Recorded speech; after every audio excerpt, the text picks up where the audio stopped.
Hello everyone, मेरा नाम है एरी और आप देख रहे हैं एरी इन जर्मनी। तो आज के दिन कुछ स्पेशल होने वाला है। आज मैं बाहर निकली हूँ और एक बहुत ही स्पेशल काम के लिए निकली हूँ।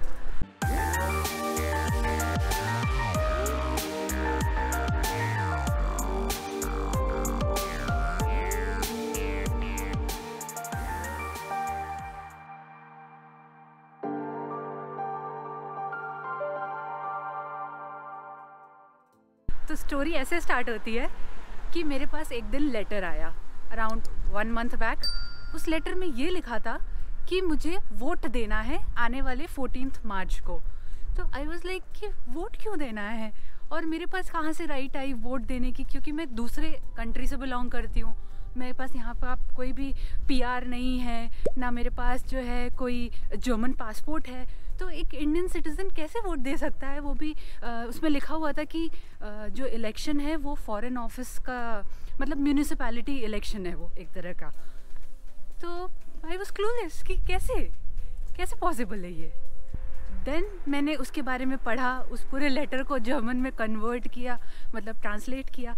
एंड देन मेरे को पता चला कि यहाँ पे हेसन में, पूरा जहाँ पे हेसन जो स्टेट है जर्मनी का, वहाँ पे 14 मार्च को म्यूनिसिपैलिटी इलेक्शन है, जिसके अंदर मुझे खाली जो फॉरेन एडवाइजरी काउंसिल होता है, जो बोर्ड होता है, उसके मेंबर्स को इलेक्ट करने के लिए वोटिंग राइट्स दी गई है।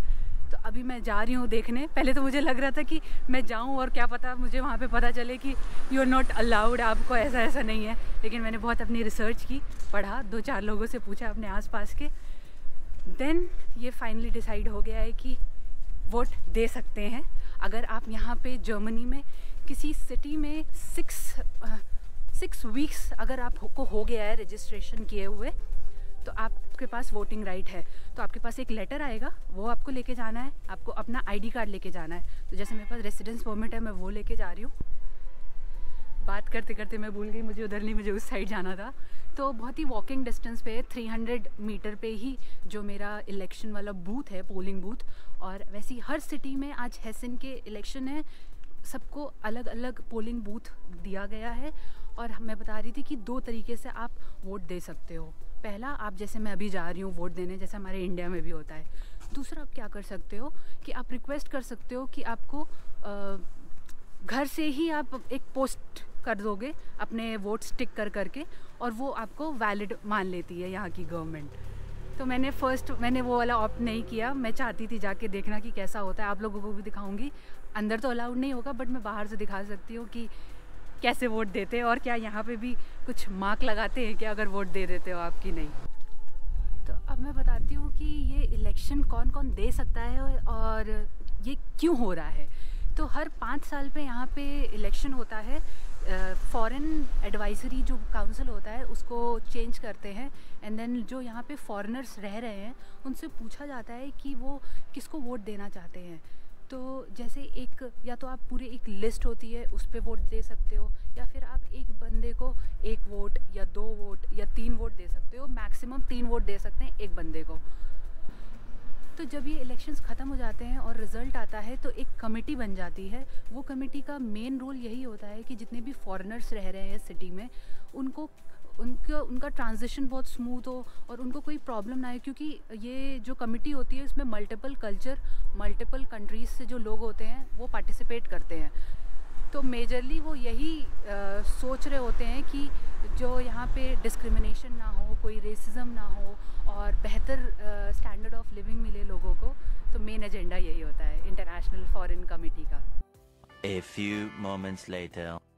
तो मैंने अपना वोट कास्ट कर दिया है और यहाँ कुछ निशान नहीं लगाए गए हैं ऐसे उंगली या अंगूठे पे, जिससे लगे कि हाँ मैंने वोट दे दिया है।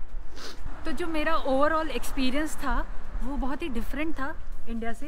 पहली चीज़, यहाँ पे जो है इलेक्ट्रॉनिक वोट सिस्टम नहीं था, यहाँ पे बैलेट वाला सिस्टम था। तो आपको मार्क करना है और उसको बॉक्स में डालना है। तो जब मैं सबसे पहले अपना नोटिस लेके गई, लेटर लेके गई, तो वहाँ पे जो ऑफिसर थे उन्होंने चेक किया कि मेरे एड्रेस पे इसी पोलिंग बूथ का लोकेशन दिया है या नहीं। देन उसके बाद उन्होंने चेक किया और मुझे अलाउ किया अंदर जाने के लिए। जब मैं अंदर गई तो अंदर 2 पोलिंग बूथ काउंटर था और जो है 5 टाइप के इलेक्शंस के लिए आज लोगों को बुलाया गया था। मेरे को सिर्फ एक इलेक्शन में पार्टिसिपेट करना था जो कि फॉरेन एडवाइजरी काउंसिल वाला था। बाकी जो 4 थे वो जो हमारा मे बी जो मेयर और जो बाकी म्यूनिसिपैलिटी के इलेक्शंस होते हैं उसके लिए था। और जो बैलेट शीट थी, वोटिंग शीट जिसके अंदर लोगों के नाम लिखे हुए थे, वो इतनी बड़ी बड़ी शीट्स थी, मतलब लिटरली इतनी बड़ी शीट। उसके अंदर लोगों को मार्क करना था, क्रॉस करना था उनके आगे जिनको वो वोट देना चाहते हैं। जो मेरी वाली शीट थी उसमें 15 लोगों के नाम थे और मुझे 13 वोट्स देने थे। तो मैंने उसको डिस्ट्रीब्यूट किया। जैसे मैंने पहले बताया था कि एक बंदे को 3 वोट से ज़्यादा नहीं दे सकते क्योंकि 3 ही बॉक्स बने रहते हैं।